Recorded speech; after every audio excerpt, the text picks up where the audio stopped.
कहाँ है, कैसा है, जानने के लिए कृपया अवश्य सुनिए जगत गुरु तत्वदर्शी संत रामपाल जी महाराज के अमृत वचन। लेकिन जो संत नियम बताते हैं वो आपके लिए लक्ष्मण रेखा होनी चाहिए। उसका उल्लंघन करते सीता का कितना विनाश हुआ, बिरान माटी हुई और दुनिया मरवा दी। और उन्होंने कहा था इससे बाहर मत जाना तो सुरक्षित रहेगी। तो परमात्मा ने जो नियम हमें बना कर दिए हैं ये लक्ष्मण रेखा समझ लेना। अब जैसे एक विवाह हो रहा था किसी का, सामने डीजे बजावे, नाचे कूदे, बहन भी बेटी भी सारी, उनके फोटो उतार रखे। अगले दिन बारात में जा रहे थे, भाई का विवाह था लड़के का, तो उस शहर से यानी रोहतक से कलानौर के पास एक दुर्घटना होगी। वह दुल्हे वाली कार ही टकराएगी किसी दूसरे से, 5-6 मर गए, उसी दुल्हा भी मर गया और उसी परिवार के रिश्तेदार वो खुद मिलकर 5-6 एट द स्पॉट मृत्यु होगी।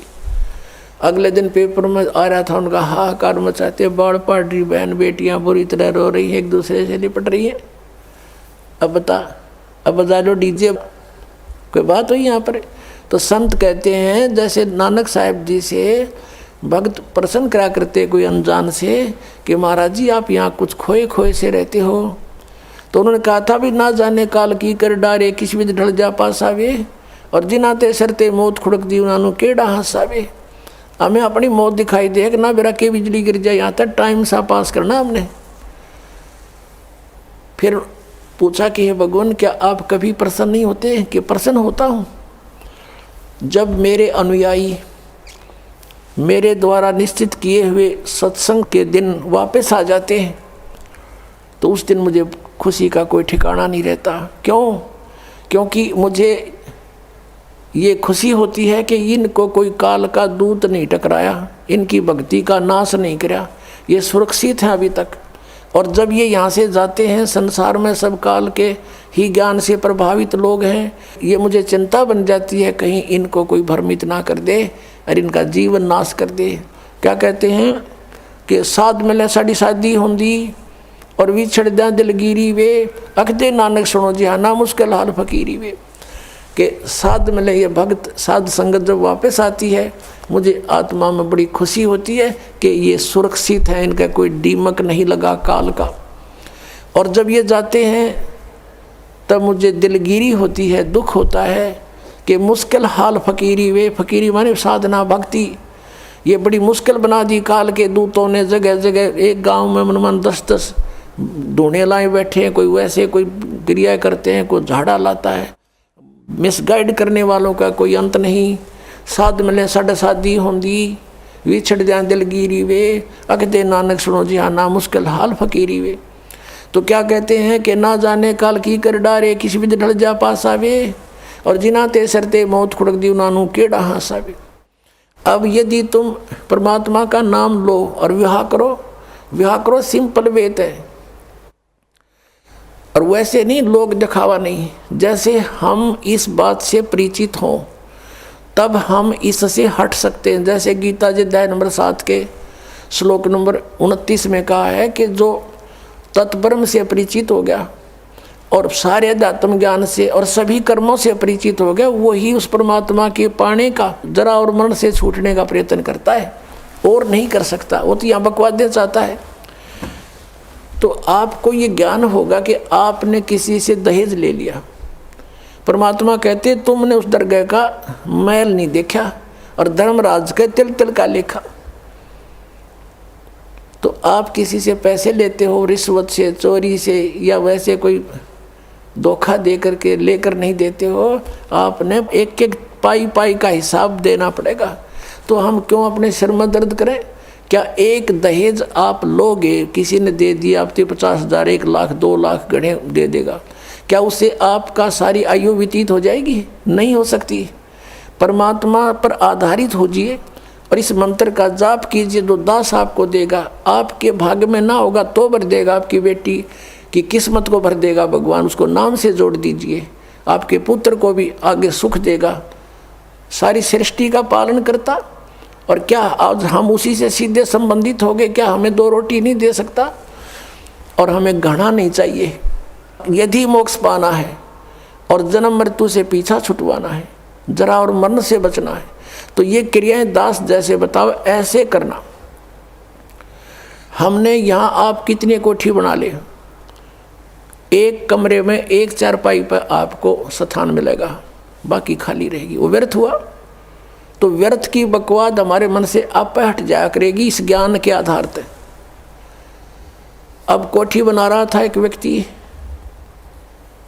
और कोठी तैयार होगी, बैंक मैनेजर था, मुहूर्त करनी थी, संडे का दिन था, कोई सामान की आवश्यकता पड़गी, गोटी सूटी लाने के लिए सारी व्यवस्था कर रखी हैं। थोड़ी देर तो ब्राह्मण करे उड़ाला टोटर पर टोटर उसका करते हैं, फिर गोटी सूटी सारा सौदा शुरू हो जाता है, सब बुला रखे रिलेटिव और सब मित्र।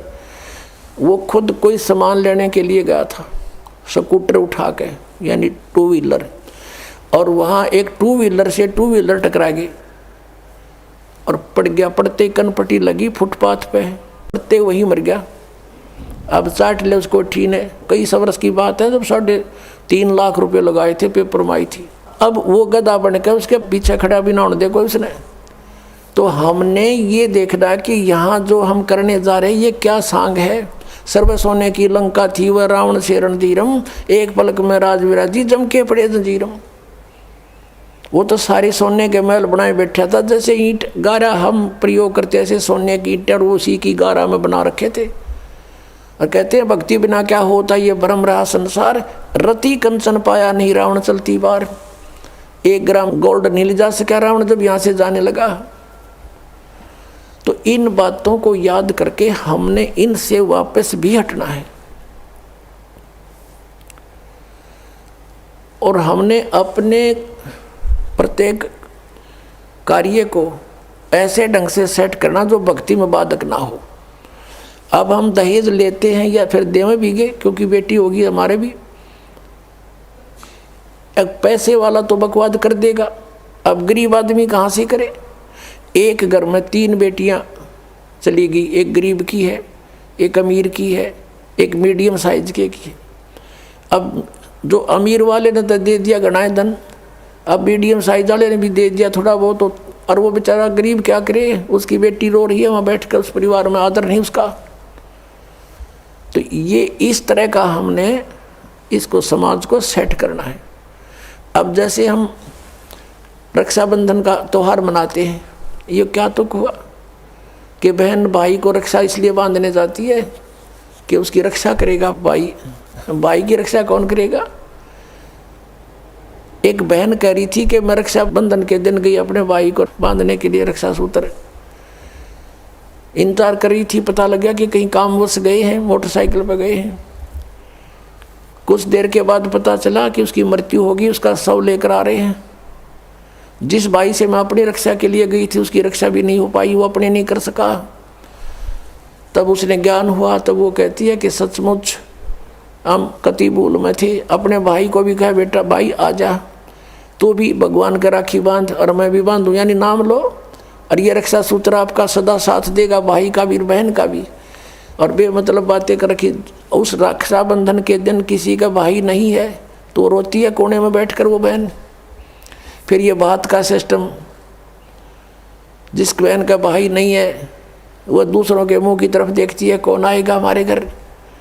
तो पुण्यात्माओं, ये बेमतलब की बकवाद, ये जग की रीत से हमने वापस हटना है और अपने जीवन को नए सिरे से सेट करना होगा। यदि भक्ति करना चाहते हो, समाज के भाव में बहना है तो नो प्रॉब्लम, आप कुछ भी करो, वो आपकी मर्जी, लेकिन भक्ति नहीं चलेगी। तो इस प्रकार हम इन क्रियाओं से भी सावधान होना है, अपने आप को बचा के रखना है, तब हमारी भक्ति प्रफुल्लित हो। फिर क्या बताते हैं कि असंग जन्म तन मरत्या हो गए और जीवित क्यों ना मरे रे। एक तो ये जीवित मरना, इस ज्ञान आधार से सब बकवादें छोड़ देंगे। जिस समय ये दास गांव गांव में घर घर में जाके पाठ करते थे 3 दिन का, यानी 500 यज्ञ करते थे फ्री ऑफ कॉस्ट, किसी से कोई पैसा नहीं लेता था, क्योंकि दास सर्विस करता था। और जैसे सैटरडे संडे की छुट्टी होती थी उनमें जा कर के लाभ उठाता था। तो उस समय क्या होता था, हम सत्संग कर रहे होते थे, होली ये फाग आ जाता था, हम तो सभी, वो परिवार भी जिसने उपदेश ले रखा है, हम अपना आराम से भगवान का पाठ कर रहे हैं, अपना मंत्र जाप करें, और गांव वाले जैसे जो भगवान के मार्ग पर नहीं लगे हैं, और वो क्या करें, कीचड़ ठाव एक दूसरे मुंह पर फर, किसी का पिचकारी मारे। कोई गांव में तो और सिस्टम है, कोरडा बना लेते हैं घंटर सा, वो मारे एक दूसरे का हैं, और लाल लाल मुँह कर रखे बांदर कैसे सारन, कोई गारा में पड़ा है, कोई घुट्टी लाई नो करता फिर रहा है, और हम बैठे भगवान का आनंद ले रहे हैं अपने कवाड़ बंद करके कि हमें डिस्टर्ब ना कर दे। तो इस प्रकार जो आनंद परमात्मा के मार्ग में है, इस भक्ति में है, इन बकवादों में नहीं हो सकता। तो इस तरह की हमने नहीं करना, क्योंकि हम यहाँ के वासी नहीं हैं और यहाँ सुख नाम की चीज़ नहीं है। आज हम खुशी मना रहे, 1 मिनट में ना जाने के बिजली गिर जाए, और परमात्मा की भक्ति करेंगे, इससे हमारा बचाव बनेगा। और ये इस तरह के जो मर्यादाहीन कार्य करने से नामखंड हो जाएगा, नामखंड होते ही भगवान रुष्ट हो जाएगा, आपके ऊपर काल का अटैक हो जाएगा और आपको फिर हानि हो जाएगी।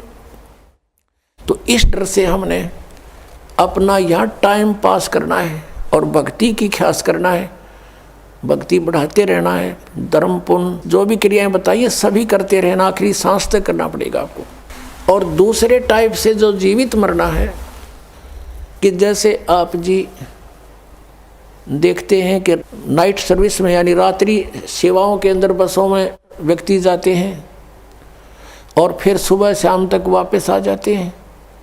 वो नाइट सर्विस में किस लिए जाते हैं कि उनको बहुत आवश्यक कार्य होता है और शीघ्र करने के लिए ही वापस आने के लिए गए होते हैं कि शाम तक लौट आऊँ।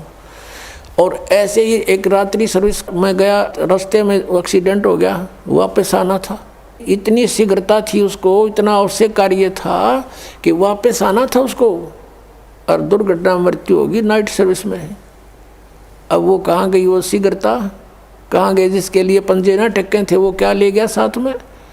तो आप जी ये सोच लीजिए, जब सतलोक आश्रम बरवाला की तरफ सत्संग निकट आवर चलना चाहो तो न्यू सोच लो हमारी मृत्यु होगी आज और इब्बा होगी, और आ जाओ यहाँ पर सत्संग सुनो, 3-4 दिन फ्री ऑफ माइंड रहो, एक दूसरे से भगवान की चर्चा करो, यहाँ और बकवाद मत बतलाना, ये ख्यास रखना, परमात्मा रुष्ट हो जाएगा। ठीक है, कोई मित्र रिश्तेदार मिलता है, बातें करो गृहस्थी की थोड़ी बहुत देर के लिए, फिर अपना मालिक की चर्चा शुरू करें, कोई ज्ञान उससे सुने, कभी आप सुनावे, फिर मंत्र करने लग जावे।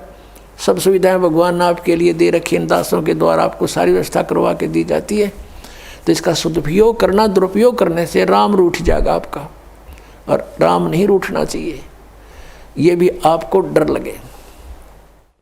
तो ये सोचकर आप आ जाइए और ये सोचिए कि हमारी मान ले परमानेंट मृत्यु हो जाए तो भी तो हो सकती है ऐसे।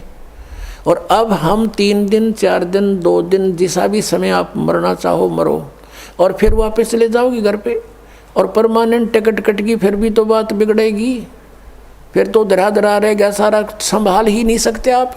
तो अब जा कर के मान लीजिए तुम समझते हो कि कुछ काम बिगड़ जाएगा, तो अभी तो फिर जाकर संभाल सकते हो, परमानेंट तो नहीं मरे। लेकिन जो परमात्मा के लिए सच्चे दिल से आते पुण्यात्माओं, किसी का आज तक काम बिगड़ा नहीं, बने मिलते हैं, लेकिन वो आपकी श्रद्धा पर डिपेंड करेगा। सतगुरु के दरबार में कमी काहे की ना, अनसा मौज नहीं पावता तेरी चूक चाकरी में। तो इस प्रकार हमने परमात्मा की भक्ति को सुचारू भी रखना। क्या बताया है कि असंग जन्म तन मर्त्या होगे, जीवित क्यों ना मरे रे, और 12 मद महल मठ बोरे, बहुर ना दे धरे रे। अभी तक हमें 10वें द्वार का पता था कि शरीर में 10वां द्वार 10वां द्वार। पुण्यात्माओं, ये जो 10वां द्वार है ये एक ब्रह्मांड का रास्ता है। और आपने ये भी सुना होगा कई बार, क्योंकि जो भक्ति मार्ग में लगे उन्हें सब तरह के साधक संत टकराते हैं। हमने सुना बहुतों से कि एक यहाँ संत रहता था, उसने अपनी योग अभ्यास से अपने शरीर को ऐसा मंत्रों से और जाप से ऐसा सेट कर रखा था कि उसने ब्रह्मांड फोड़ दिया। यानी उसका यहाँ से शरीर में एक सुराख मिला, जब उसका शरीर छूटा उसने अपना ब्रह्मांड फोड़ गया वो, यानी वो पार हो गया, 10वें द्वार पर पहुँच गया, 10वें द्वार पार कर गया।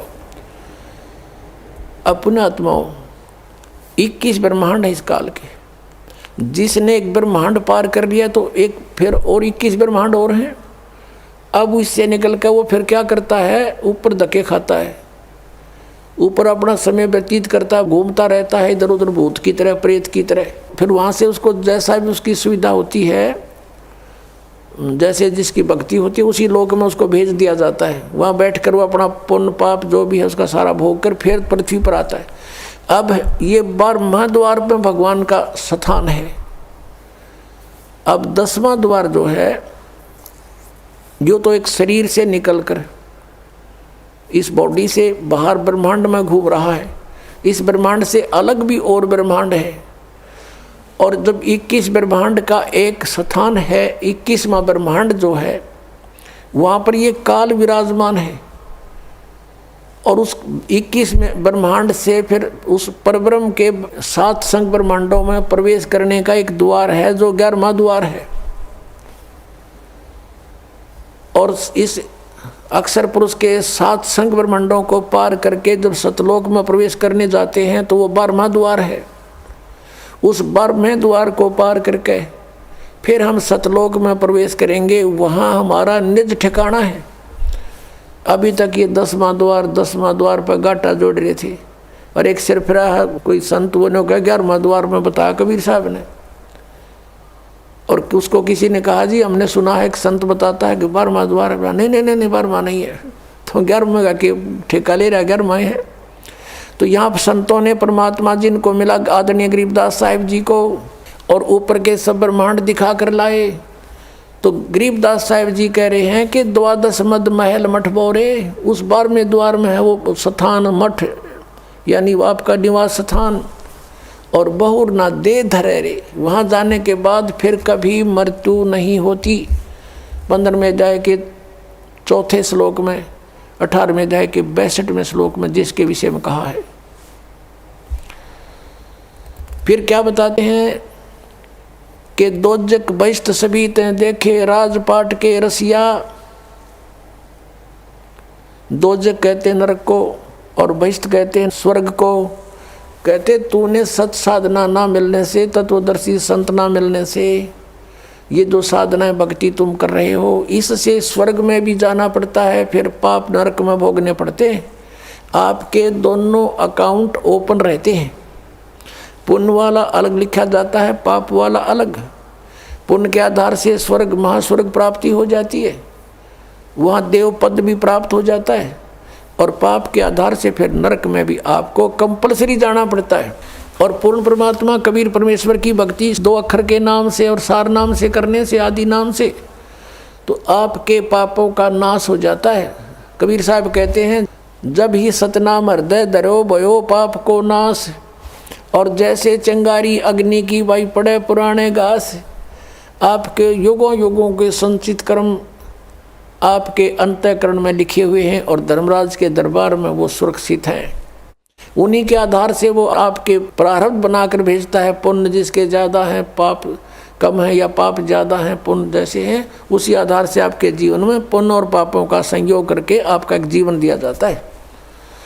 तो पुण्यों के आधार से आपको सुख मिलता है, पाप के आधार से आपको कष्ट आपदाएं आती हैं। तो परमात्मा जब आपके कष्ट काट देगा आपके प्रारब्ध कर्म के, तो सुख है, सुख शेष रहेंगे, वो पाप नहीं आपको भोगने पड़ेंगे। तो क्या कहते हैं कि जब ही सतनाम हृदय धरो, ये 2 अक्षर का नाम, भयो पाप को नाश।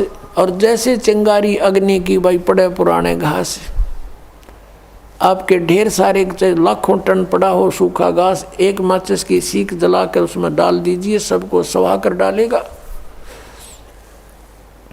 राख बना देगा। चलेगी हवा वो उधर की उधर, पता नहीं कहाँ की कहाँ राख जाएगी, वो फील्ड क्लियर हो जाएगा।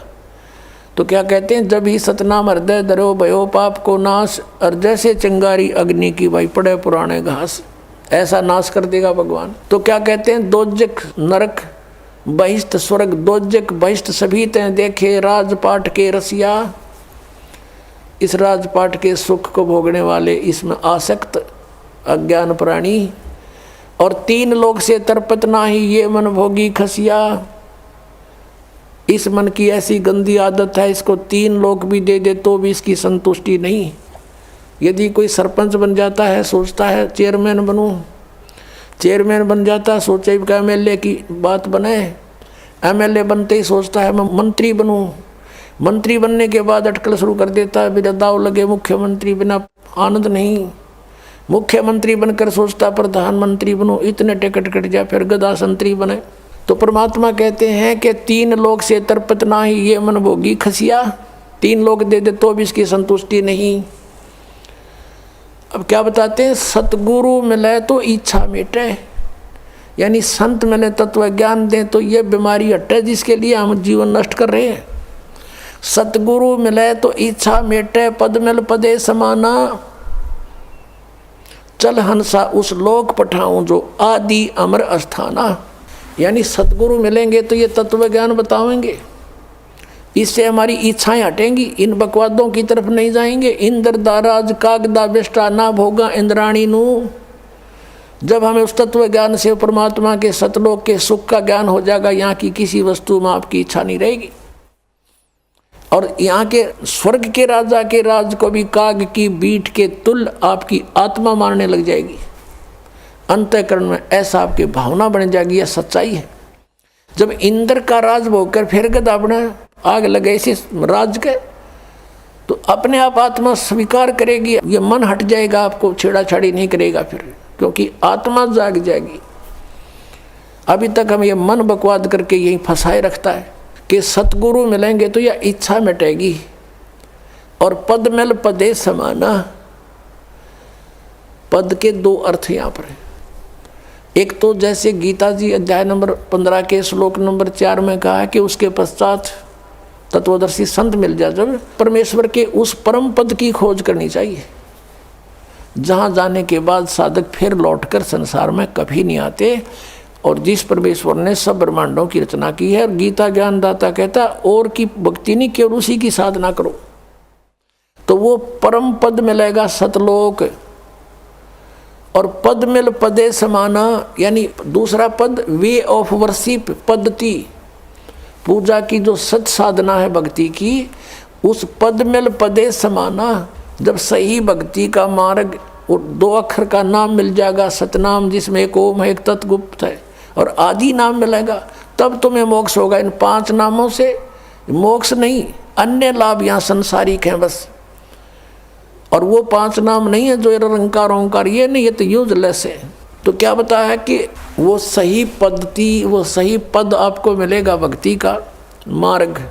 तो उस पद मिल पदे समाना, उस सत साधना की प्राप्ति के उपरांत आपको वो परम पद मिलेगा, जहाँ जाने के बाद फिर लौटकर संसार में साधक नहीं आते। जरा और मरण सदा के लिए आपका समाप्त हो जाएगा। और ये कैसे होगा? पद मिलने से, पद्धति मिलने से, वे ऑफ वर्शिप ठीक होने से। पद मिल पदे समाना। फिर क्या बताते हैं? चल हंसा उस लोक पठाऊं जो आदि अमर अस्थाना। यानी आदरणीय गरीबदास साहब जी कहते हैं, जिनको परमात्मा मिले थे छुडानी गांव में, सतलोक से चलकर आए थे और उनको ऊपर लेकर गए थे, सब ब्रह्मांडों की सती थी, अपनी समर्थता से उनको परिचित करवाया था और फिर उनको वापस छोड़ दिया था उनकी बॉडी में।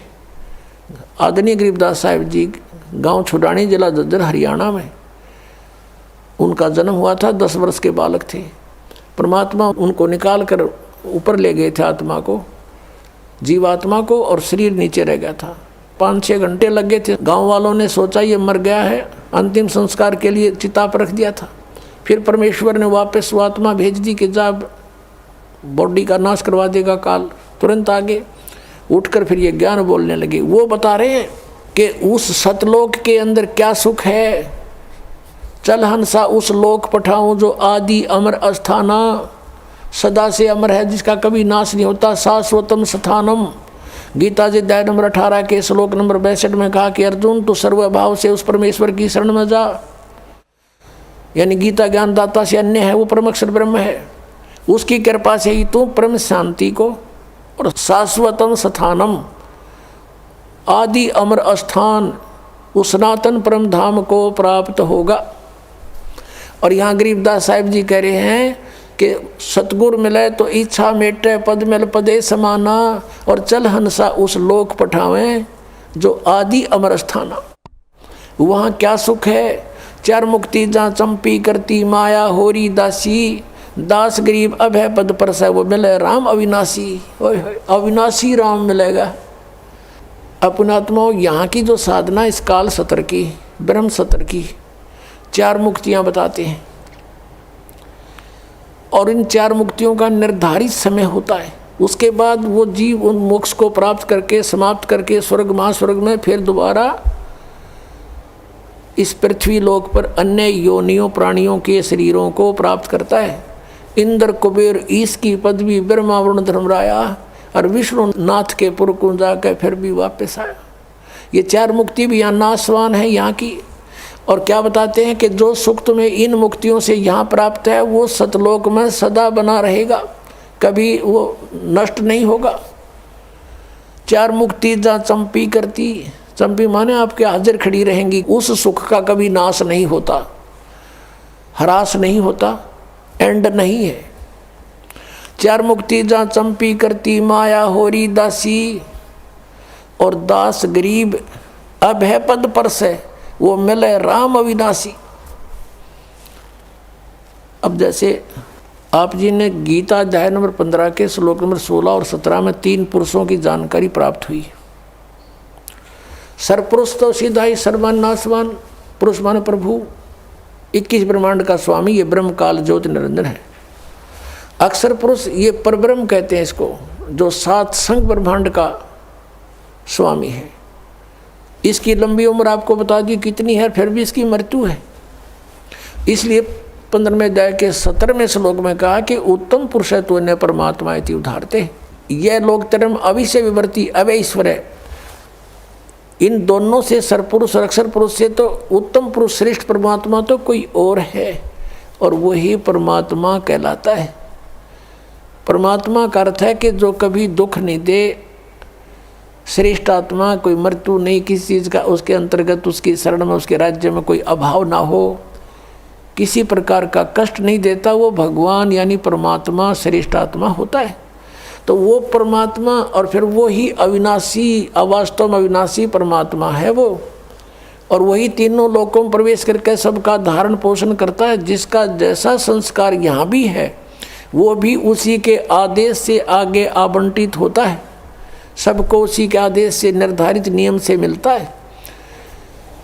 और यहाँ क्या बताते हैं? चार मुक्ति जहाँ चंपी करती माया होरी दासी, और दास गरीब अभय पद पर से वो मिले राम अविनाशी।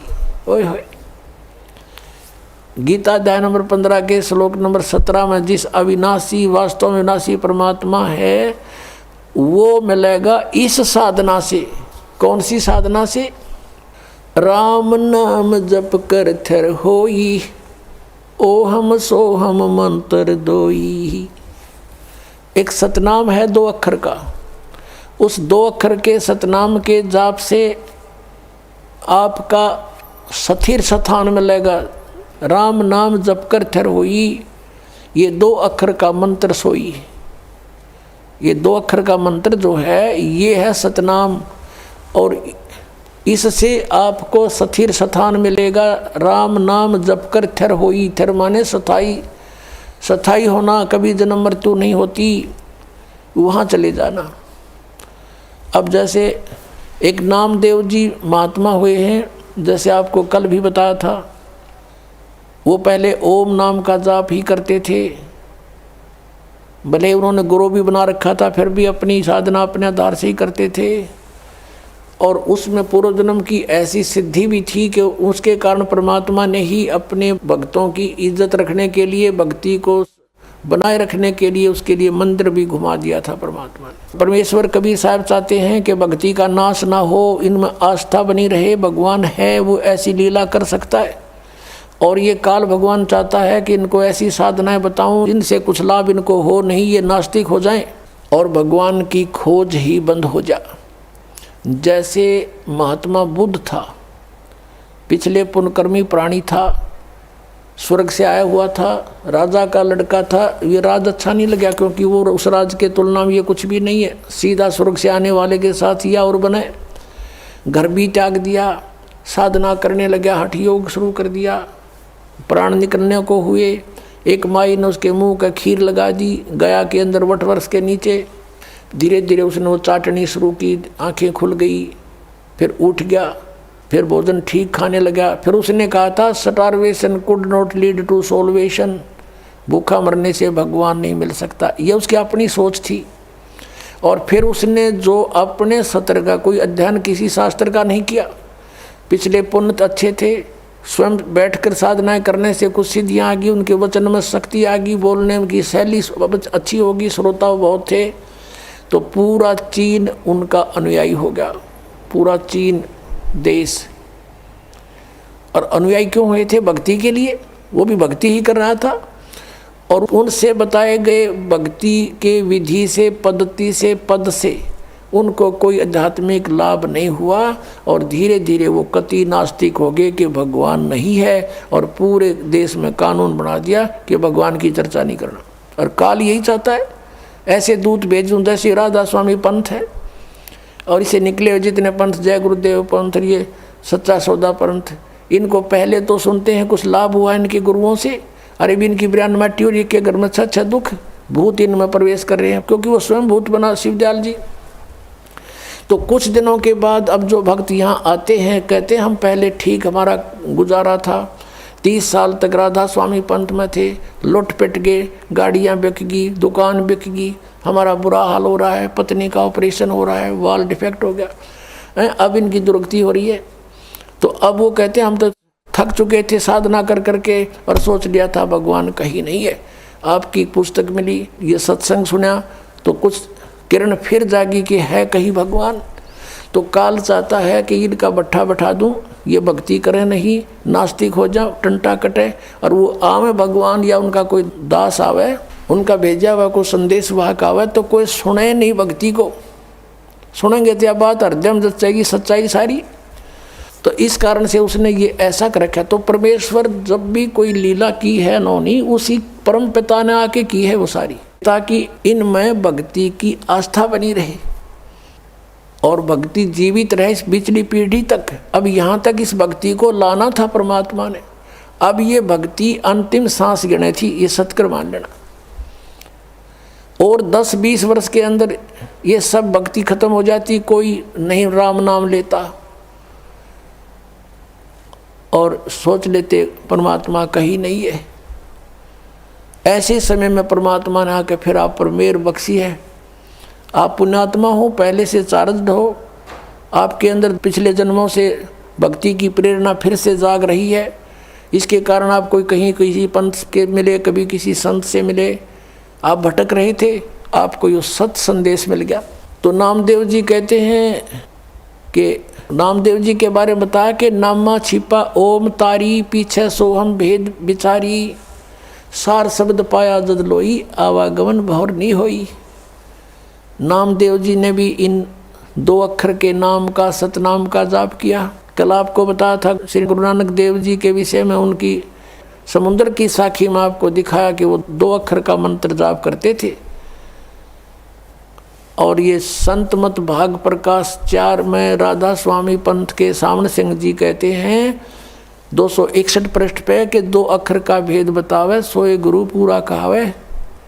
तो पुण्यात्माओं, इस दास के ऊपर मेहर हुई परमात्मा ने ये 2 अक्षर का भेद बताने की। ना ईब से पहले सबको मना कर रखा था परमेश्वर ने, जिनको मिले थे कि ये 2 अक्षर का भेद अभी खोलना नहीं, प्रचार अवश्य करो, लिखते रहो वाणियों में, लेकिन देना नहीं किसी को, क्योंकि कि ये सतनाम और ये आदि नाम है। सतनाम सार्वजनिक जरूर कर दिया था, आगे दान करने का अलाउड नहीं था, लेकिन सार नाम फिर भी गुप्त रखा। परमात्मा कहते हैं सोहम शब्द हम जग में लाए और सार शब्द हमने गुप्त छुपाए। वो सार नाम अभी तक छुपा रखा था, अब इस दास पे कृपा की है, क्योंकि अब ये सभी पंथ नष्ट हो जाएंगे। नष्ट का मतलब है ये वहाँ नहीं रहेंगे, इनके साधक उनके साथ नहीं रहेंगे। जब इस ज्ञान का पता लगेगा, कौन नहीं चाहता भगवान को, कोई महामूड होगा तो पड़ा रहेगा वहाँ पर, उसका कोई लेखा ही नहीं, उसका तो अकाउंट ही नहीं इस मार्ग में। अब क्या बताते हैं कि चातुर प्राणी चोर हैं और मूड मुग्ध हैं ठोठ, संतों के निकाम के इनको दे गलजोट। अब ये चतुर प्राणी थे जो हजूर जी से दोगे और हम ऊंची मंजिल में जाते हैं, बड़े दूर खबर लेकर आते हैं, टट्टू का भी ना पता, इन सतनाम का नहीं पता, ये गए कौन सी मंजिल में होंगे। अंडरस्टूड है ये, इनके नाम साधना के सारे व्यर्थ, वो 2 अक्षर का नाम नहीं, फिर पूरे गुरु कहाँ थे ये राधा स्वामी वाले। तो पुण्यात्माओं से प्रार्थना है कि परमात्मा ने जो इतना कुछ प्रयत्न किया है, इतने समय तक इंतजार किया है, भी समझ लो इसको और आ जाओ भगवान के चरणों में, कल्याण हो जाएगा। बोलो सतगुरुदेव।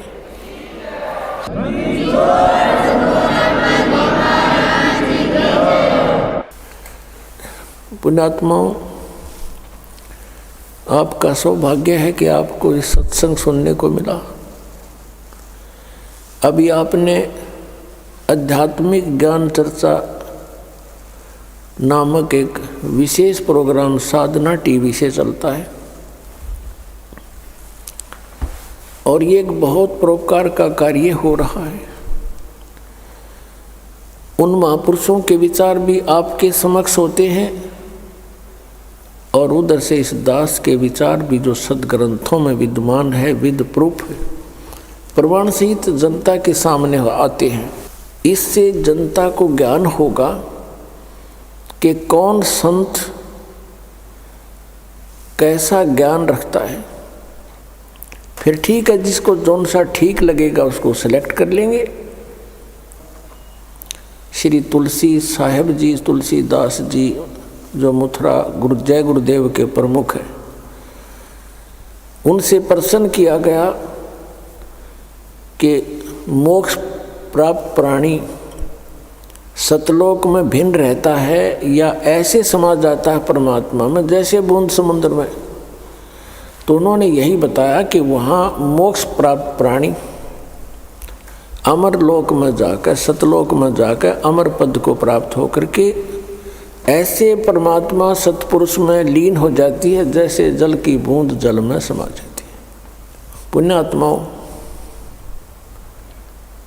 इनको सतलोक का कख भी पता नहीं, क ख भी ज्ञान नहीं लोगों को, और करोड़ों जीवों को मिसगाइड कर दिया, भ्रमित कर दिया। जैसा कि ये दास बार बार बताता है कि ये जितने भी गुरुपद पर विराजमान है ये बहुत पुण्यात्मा है पूर्व जन्म की, और ये काल के फंस गए, इनका दुरुपयोग कर रहा है, अपने लिए इनको प्रयोग कर लिया, जीवों का नाश करने के लिए इनको गुरुपद पर बैठा दिया। और इनको पिछले जन्म से थोड़ी बहुत सिद्धि भी होती है। और पुण्यात्मा, इस दास ने राधा स्वामी पंथ के सभी संतों के इतिहास को गहनता से पढ़ा है, जाना है। श्री शिवदयाल जी जो राधा स्वामी पंथ का प्रवर्तक माना जाता है, उससे भी ज़्यादा पुण्यात्मा थे ये तुलसीदास जी मथुरा वाले जो जय गुरुदेव पंथ के प्रमुख हैं। उनसे भी ज़्यादा पुण्यकर्मी, अधिक भक्ति शक्ति युक्त थे। उन्होंने तो 18 वर्ष तक, 15 वर्ष, 17 वर्ष जैसे वो बताते हैं, एक बंद कमरे में बैठ कर अपनी बैटरी चार्ज की सिद्धियाँ प्राप्त की। और ये 1954 से सत्संग करने लग गया, ये युवा ही था उसमें। और इसके पूर्व जन्म की इतनी बैटरी चार्ज थी। 1971 में इसने एक भविष्यवाणी की जो कि इस दास के लिए थी। अब पुण्यात्मा आपको फिर दिखाते हैं कि जो संत, ये मानता होती है उन संतों की जो सच्ची बोल देते हैं। इसने 1971 में ये कहा था कि उस महापुरुष का जन्म हो चुका है, वो 20 वर्ष का हो चुका, 7 सितंबर 1971 को। इस दास का जन्म 8 सितंबर 1951 को हुआ। ये आपके पास पुस्तकों में विद्यमान है पहले से ही, कोई यूँ नहीं कि इसको देख कर ईब बताने लग गए हों। 7 सितंबर 1971 को दास पूरा 20 वर्ष का हो गया। 8 सितंबर को 21वां वर्ष शुरू हो गया दास का। उसके विषय में इनकी दिव्य दृष्टि काम करे थी 1971 तक, और 40 साल के बाद आज उनकी दिव्य दृष्टि कति ब्लॉक होगी, क्योंकि वो जो सिद्धि शक्तियाँ थी, भक्ति थी, वो नष्ट होगी। किसी को आशीर्वाद दिया, किसी को किसी प्रकार से इसने भक्ति आगे की को ना, क्योंकि साधना ठीक नहीं थी। इनके मंत्र सभी काल के, 500 नाम काल के। तो जैसे पहले बैटरी चार्ज होती है इन्वर्टर की, वो सब काम करती है, भले ही उसके ऊपर चार्जर ना लगा रखा हो, और वो सब काम करती है। फिर धीरे धीरे बैटरी डाउन हो जाती है और एकदम इन्वर्टर काम करना बंद हो जाता है। कभी झपके मारे, कभी आवे, कभी जा, और फिर कति बंद हो जाता है। आज इस जय गुरुदेव पंथ के प्रमुख श्री तुलसी साहिब की वो सतिथि हो चुकी है। आज इसको कख पता नहीं, और 1971 में इसकी दिव्य दृष्टि काम करे थी।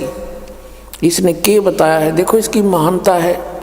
अपने से अन्य की बड़ाई बड़ा व्यक्ति कर सकता है, सच्चाई वही बोल सकता है। ये महान आत्मा थे, लेकिन अब ये -0 हो चुके हैं आज के दिन, क्योंकि आगे भक्ति इनकी शास्त्र अनुकूल नहीं, 2 अक्षर का नाम नहीं जिससे कुछ लाभ मिलना था। ये 500 नाम काल के जाप करते हैं और औरों को भी दे रहे हैं, और करोड़ों शिष्य बना करके अपने सिर पर इन्होंने बाहर रख लिया। इनको मिसगाइड करने का महा अपराध कर लिया इस महापुरुष ने। ये और इसको महा कष्टदायक होगा आगे जा करके। 1971 में इन्होंने क्या भविष्यवाणी की, आपके रूबरू कराते हैं। एक पुस्तक है जय गुरुदेव की अमर वाणी, इन्हीं की छापी हुई है, देखिएगा। जय गुरुदेव की अमर वाणी भाग 2। हरिओम मंदिर का लटकटवा दिया इसने, करोड़ों रुपये, अरबों रुपये लगा दिए इसमें। बताइए क्या काम आओगा इसके मेरे पास है। ये है ये महाराज, इनके हाथ गल चुके हैं अभी, पैरों में भी डिफेक्ट हो गया बेचारे के, क्योंकि सत साधना मिली नहीं। पुण्यात्मा थे, भगवान के लिए निकले थे। ये कहाँ से, प्रकाशक कौन है, दिव्या शर्मा, 88 साकेत कॉलोनी, मथुरा उत्तर प्रदेश। मुद्रक हैं अर्जेंट प्रिंटर्स, पुराना बस स्टैंड, मथुरा उत्तर प्रदेश। अब देखिएगा इसके 50 पृष्ठ पर आपको दिखाते हैं।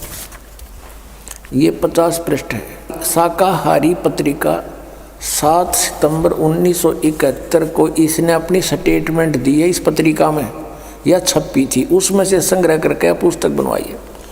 7 सितंबर 1971 को ये क्या कह रहे हैं कि वो महापुरुष 20 वर्ष का हो चुका है। दास का जन्म 8 सितंबर 1951 को हुआ, तो 7 सितंबर 1971 को ये दास रामपाल दास 20 वर्ष का हो चुका था। 8 सितंबर को 21वां वर्ष शुरू हो जाता है। इन्होंने क्या कहा है यहाँ से देखिएगा। ये है, ये यहाँ से हम यहाँ से पढ़ेंगे अपने मतलब की। इसके अंदर जो लिखा है, वह अवतार जिसकी लोग प्रतीक्षा कर रहे हैं 20 वर्ष का हो चुका है। कब? 7 सितंबर 1971 को। और यदि उसका पता बता दूं तो लोग पीछे पड़ जाएंगे। अभी ऊपर से आदेश बताने के लिए नहीं हो रहा है। मैं समय का इंतज़ार कर रहा हूँ और सभी महात्माओं ने समय का इंतज़ार किया है। समय आते ही सबको सब कुछ मालूम हो जाएगा। 7 सितंबर 1971 को। अब 59 पृष्ठ पर देखो।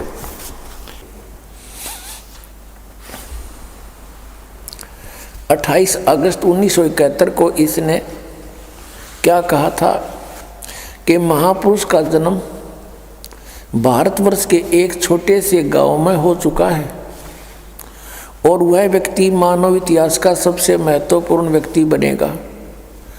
उसे जनता का इतना बड़ा समर्थन प्राप्त होगा कि आज तक किसी को नहीं मिला है। वह महापुरुष नए सिरे से विधान को बनाएगा और वह विश्व के संपूर्ण देशों पर लागू होगा। उसका एक झंडा होगा, उसकी एक भाषा होगी। पुण्यात्माओं, यदि इनकी दिव्य दृष्टि काम कर रही होती जो 1971 में करे थी, तो आज ये बता देते कि वो 20 वर्ष वाला व्यक्ति बरवाला में बैठा है, जाओ बच्चों नाम ले लो, कल्याण करवा लो, और मैं भी आ रहा हूँ। और पुण्यात्माओं, इसके हित में है यदि ये महापुरुष सच्चा है और इसने अपनी इस स्टेटमेंट की याद आ जावा 1971 वाले की, तो ये कम से कम अब इसकी दिव्य दृष्टि तो काम कर नहीं रही, कम से कम उसके ऊपर पुनर्विचार करके अपना पाप मुक्त हो सकता है। सब अनुयायियों को कह दे कि भाई जाओ वहाँ से दीक्षा ले लो। और इसने भी चाहिए, अब इसके पल्ला कुछ नहीं है। शिवदयाल जी भूत बन गए, इनकी क्या स्थिति होगी? तो दास का उद्देश्य इस दास को अपना दास समझ कर आ जाए। सभी महापुरुष संत जितने हैं ये भगवान के लिए ही तो घर छोड़ा, इन्होंने परमात्मा के पाने के लिए इन्होंने ट्राई की, फिर इनको गुरुपद दे दिया, लेकिन वो नकली माल था सारा। तो इसमें मान बढ़ाई की बात नहीं होती। और संत प्रेस्टेज इशू नहीं बनाया करते, परमात्मा को इशू बनाया जाता है। आत्म कल्याण इशू होना चाहिए। और आत्म कल्याण इस दास के अतिरिक्त इस विश्व में किसी के पास वो साधन नहीं जिसका हो सके। 2 मंत्र के जाप से मोक्ष होगा, उस सत्य नाम से, वो 2 अक्षर का मंत्र है। और तीसरा सारनाम आदि नाम जिसको कहते हैं, इन 3 मंत्रों से मोक्ष होगा। जो ये 5 नाम हैं इन कमलों के, ये केवल सांसारिक सुख रिद्धि सिद्धि इनमें आ जाती हैं। जैसे गणेश जी के जाप से सिद्धियां आ जाती, लेकिन अकेला जाप करने से अब इनको सबको मिक्स करके जाप कराया जाता आपसे। जैसे अकेला कोई सूंठ खावे, सौंठ, तो उसका अलग से लाभ होगा, और उसको अन्य औषधियों में मिलाकर खाया जाता है, उसका एक विशेष और गुण बन जाता अच्छा। तो इन सभी मंत्रों का जो आपको दिए जाते हैं, ये ओंकार, निरंकार, ज्योति निरंजन, ये नहीं है, ये सतनाम ये नहीं है। वो मंत्र इनसे भिन्न है। और ये 2 अक्षर का मंत्र, इसमें एक ओम मंत्र है, एक तत् है, और एक सारनाम है। धर्मदास तो 1,00,000 दुहाई, ये सारनाम की तबार न जाई। अब इस सतनाम के जाप से मोक्ष होगा। अब इनके सामने एक समस्या और आवेगी। जैसे तुलसीदास जी पुण्यात्मा हैं, लगभग ये 80 वर्ष से ऊपर इनकी आयु हो चुकी होगी, 90 भी होगी। अब ये सोचेंगे कि हमने इतने वर्ष तक साधना की, उसका क्या बनेगा? यही प्रश्न स्वामी रामानंद जी ने परमेश्वर कबीर जी के सामने रखा था कि हे बच्चा, वैसे तो परमात्मा को पहचान लिया था उन्होंने, फिर भी मालिक के आदेश से वो कह रहे थे कि आप मुझे एज ए शिष्य ट्रीट करना। आदेश मानकर परमात्मा का वो रामानंद जी कह रहे हैं कि हे बच्चा, आपको मैंने पहचान लिया, आपके सचखंड सतलोक को मैंने देख लिया। ब्रह्मा विष्णु महेश की स्थिति से ये दास खूब परिचित हो गया, ये पूर्ण परमात्मा नहीं है, मोक्षदायक नहीं। और अभी तक मैं विष्णु जी को इष्ट मानकर पूजा करता था, और आपने संकेत दिया तो मैंने इन ग्रंथों को देखा। सचमुच गीता जी में भी 3 गुणों की पूजा व्यर्थ बताई है, रजगुण ब्रह्मा, सतगुण विष्णु, तमगुण शिव जी। 7वें अध्याय के 12 से लेकर 15 मंत्र में गीता जी। लेकिन एक शंका का समाधान कीजिए भगवान, अब मैं 104 वर्ष का हो गया और 16 वर्ष की आयु से मैं घर त्याग कर भक्ति करने लगा था। अब मेरी उस भक्ति का क्या होगा? अब उसका क्या बनेगा? आप पुण्यात्माओं, परमात्मा ने कहा कि आप अभी तक मैट्रिक तक की पढ़ाई पढ़ रहे थे, 10वीं तक की पढ़ाई पढ़ रहे थे, और इसी को बार बार इसी में रिपीट होते रहे, इसी में दोबारा प्रवेश पाते रहे। मृत्यु होगी, स्वर्ग गए, वहाँ पुण्य खत्म किए, फिर आगे फिर यही पढ़ाई पढ़ने लगे। अब इससे आगे की पढ़ाई पढ़ो, और वो सिलेबस अलग है और उसके टीचर भी अलग होते हैं। तो आपका कुछ नहीं बिगड़ा है। आप ये भक्ति शुरू करो जो ये दास बतावेगा, परमेश्वर कहते हैं। तो रामानंद जी कहते हैं कि मैं अब कैसे इस पढ़ाई को पूरा कर सकूंगा। परमात्मा ने कहा कि ये मेरा काम है, आप दीक्षा लीजिए और स्टार्ट कीजिए। और कहा कि जीवन तो थोड़ा ही भला, जब सत सुमरण हो और लाख वर्ष का जीवना कोई लेखे दरे नहीं कोई। अगर सत साधना है, शास्त्र अनुकूल साधना है, 2 मंत्र की साधना है, तो जीवन तो थोड़ा ही भला। जब ये सच्चा सुमरण हो, ये सही मंत्र हो और लाख वर्ष इस गलत साधना के से कहते लिखत रहने को। और पुण्यात्मा इस सतनाम के एक सिमरण का ये श्वास से सिमरण होता है। कबीर साहब कहते हैं, कहता हूँ कई जात हूँ, कहूँ बजा के ढोल, और श्वास जो खाली जात है यो 3 लोक का मोल। आइए अब हम उन श्रद्धालुओं के अनुभव जानते हैं जो जगत गुरु तत्वदर्शी संत रामपाल जी महाराज जी से दीक्षा प्राप्त कर चुके हैं तथा उनके द्वारा बताए गए भक्ति मार्ग पर चल रहे हैं। नमस्कार जी। नमस्कार सर। क्या नाम है बहन जी आपका? प्रतिमा दासी। बहन जी आप कहाँ से आए हैं? भगत जी में जिला सतना एमपी। बहन जी संत रामपाल जी महाराज से नाम दीक्षा आपने कब ली? सर मैंने 5 फरवरी 2018 को संत रामपाल जी महाराज से दीक्षा ली। बहन जी संत रामपाल जी महाराज से नाम दीक्षा लेने से पहले क्या आप कोई भक्ति साधना भी करते थे? सर मैं संत रामपाल जी महाराज से भक्ति साधना करने से पहले मैं देवी देवता की पूजा करती थी, खास करके काली माता की मैं बहुत भक्ति करती थी। 9 दिन मैं व्रत उपवास करती थी, जो कि मैंने पानी भी नहीं पीती थी, निर्जला उपवास करती थी और पैरों पे चप्पल भी नहीं पहनती थी और 9 दिन बहुत भक्ति करती थी। ये भक्ति साधना करते हुए मुझे कोई लाभ तो नहीं हुआ, पर ढेर सारी हानियाँ हुई। सबसे पहले तो मुझे ये हानि हुई कि मेरे को हमेशा बुखार और मेरे को पेट पे दर्द बना ही रहता था, जिसके कारण मैं किसी भी कार्य में ध्यान नहीं लगा पाती थी, ना पढ़ाई पे, किसी भी चीज़ पे। और जब मैं मंदिर जाती थी, किसी भी तरह की कोई भी मंदिर में जाती थी, तो मुझे ना महाकाली जैसा प्रकोप होता था, तांडव टाइप का करती थी, डांस करती थी उन्हीं की तरह। और महाकाली का सीरियल वगैरह कुछ भी देखना मुझे बहुत पसंद था, मतलब महाकाली मुझे बहुत अच्छी लगती थी। पर इसके साथ साथ मुझे तकलीफ भी बहुत होती थी। उसके दौरान मुझे बीमारी भी हुई, कैंसर होते होते रह गया मुझे। मेरा ऑपरेशन हुआ तो बताया गया कि अगर आज आपका ऑपरेशन नहीं होता तो आपको 24 घंटे के अंदर वो पंपिंग हो जाता, सिस्ट में पानी जो था वो पंपिंग होता, जिससे आपको बीमारी हो जाती, वो कैंसर का रोग हो जाता। तो फिर संत रामपाल जी महाराज की शरण में आप कैसे आए? सर मेरे को एक दिन, जहाँ मैं जॉब करती थी, ऑफिस था, कलेक्ट्रेट ऑफिस में मैं जॉब करती थी, वहाँ पे प्राइवेट सेक्टर पे एक शिष्या थी संत रामपाल जी महाराज जी की, जिनका नाम मंजू दासी है। उनके हाथ पे मैंने वो टेली काउंटर देखा था, तो मैंने पूछा था कि ये क्या चीज़ है, मुझे बताओ। तो उन्होंने संत रामपाल जी महाराज के बारे में बताया मुझे, और मैंने उनको अपनी समस्या बताई कि अगर मुझे ये समस्या ठीक होती है तो मैं गुरु जी से नाम दीक्षा लूंगी।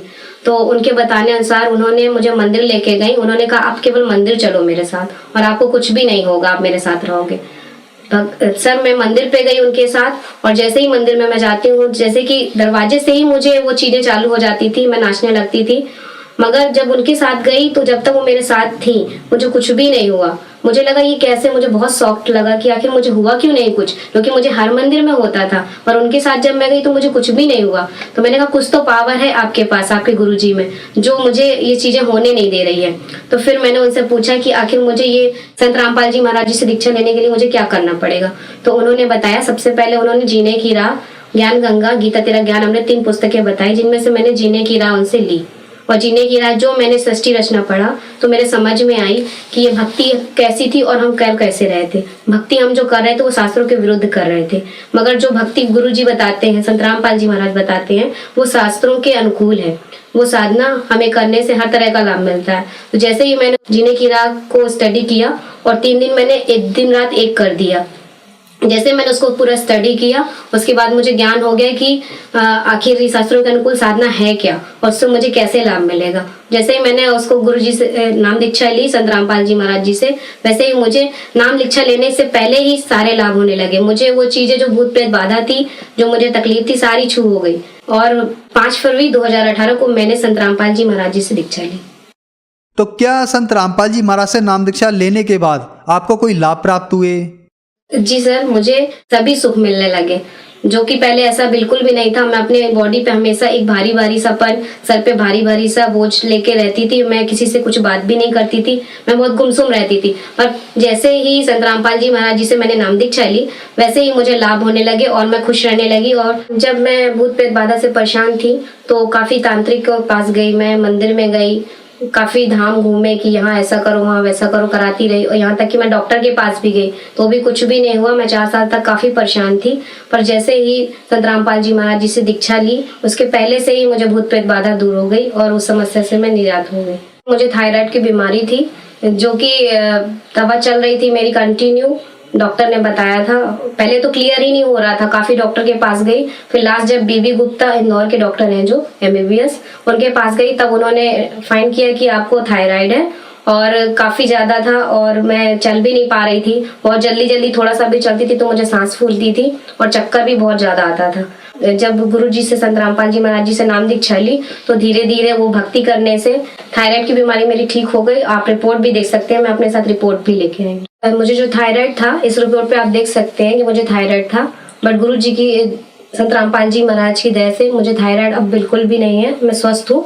मेरे को छोटी बहन ने गुरु जी को, मतलब जो संत रामपाल जी महाराज है, उनको चेक करने के लिए उनकी भक्ति कितनी शक्ति है, उनमें कितना पावर है, इसके लिए उन्होंने, मेरी छोटी बहन ने मुझे चाय पे जहर दे दिया था, जहर की गोलियां दे दी थी, टैबलेट, जिसकी वजह से मुझे, उनको ये लगा था कि ये मर जाएगी और भक्ति नहीं करेगी। अगर इसके, संत रामपाल जी महाराज में अगर शक्ति है, पावर है, तो इसे बचा लेंगे। तो जैसा कि उनका जो डाउट था वो क्लियर हुआ। जैसे ही मैंने वो जहर पी लिया था, लगभग थोड़ा सा ही बचा था, तो मुझे काफी पेट पे जेलसी हुई और मुझे लगा कि मैं बेहोश भी होंगी। तो मैंने दंडवत करके संत रामपाल जी महाराज के सामने, प्रतिमा के सामने, और जैसे ही उनका प्रसाद और चरणामृत लिया, मेरे को कुछ भी नहीं हुआ और मैं आज भी उसी तरह सुरक्षित हूँ। संत रामपाल जी महाराज की वजह से ही आज मैंने जहर जो मुझे पिलाया गया था, उसके बाद भी अगर मैं जिंदा हूँ तो केवल संत रामपाल जी महाराज के द्वारा है। उन्होंने ही मुझे जीवन दान दिया है। बहन जी, संत रामपाल जी महाराज से नाम दीक्षा लेने के बाद आपको बहुत सारे लाभ प्राप्त हुए, तो जो भगत समाज आज आपको देख रहा है और जो लोग दुखी हैं, उनको आप क्या संदेश देना चाहेंगी? क्या वो भी संत रामपाल जी महाराज से नाम दीक्षा लेने के बाद ठीक हो सकते हैं? सर, मैं संदेश देने लायक तो नहीं हूँ, बस इतना कहना चाहती हूँ कि जो संत रामपाल जी महाराज जो साधना बता रहे हैं हमें, वो शास्त्रों के अनुकूल बता रहे हैं। 4 वेद, 6, 7, 18 पुराणों का और सभी ग्रंथों से वो एक एक चैप्टर खोल के उंगली रख रख के बताते हैं कि कहाँ पे क्या लिखा और हमें कैसी साधना करने से, कैसी भक्ति करने से कैसे लाभ होगा। और हमें सारे ग्रंथों को देख के, मैच करके, और ज्यादा नहीं, जितना भी हो सके आप सत्संग सुनो, और जैसे ही आपको क्लियर हो कि हाँ, संत रामपाल जी महाराज जी जो साधना भक्ति बता रहे हैं शास्त्रों के अनुकूल, वो सही है, तो आप उनसे नाम दीक्षा लेके अपना कल्याण करें। बहन जी, संत रामपाल जी महाराज से नाम दीक्षा कैसे ले सकते हैं? संत रामपाल जी महाराज से नाम दीक्षा लेने के लिए आज तो हर जिले में नामदान सेंटर खोले गए हैं। आप जिस जिले पे रहते हैं उसी जिले पे आप नामदान सेंटर पता कर सकते हैं। न्यूज चैनल पे सत्संग आता है, जिसे आप देख सकते हैं, उसके नीचे पीली पट्टी आती है जिसपे लिखा रहता है कि आप नाम दीक्षा लेने के लिए नंबरों पे कॉल करें, तो आपको पता चलेगा कि कहाँ पे कौन सा नामदान सेंटर किस जिले में। आप जिस जिले में रहते हैं वहीं पे आपको ये सुविधा प्रोवाइड होगी और आप नाम दीक्षा लेकर, आप भक्ति करके आप अपना जीवन कल्याण करें। धन्यवाद बहन जी। धन्यवाद सर।